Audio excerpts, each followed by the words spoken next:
Nagsimula noong July 10 sa isang misteryosong teaser mula sa Itbulaga.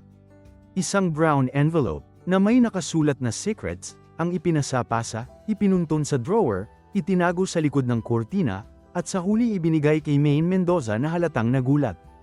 Pagbukas niya ng sobre, isang pamilyar na kataga ang lumitaw, tamang panahon.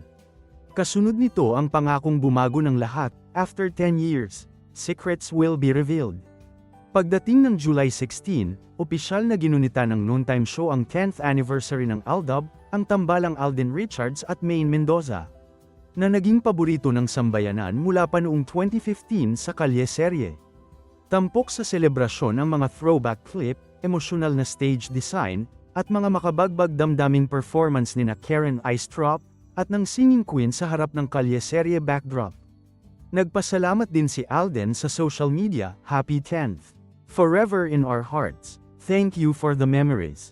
Aldab Nation, mula sa iconic split-screen moments na sinubaybayan ng buong bansa, nananatiling bahagi ng kulturang Pinoy ang kwento ng Aldab.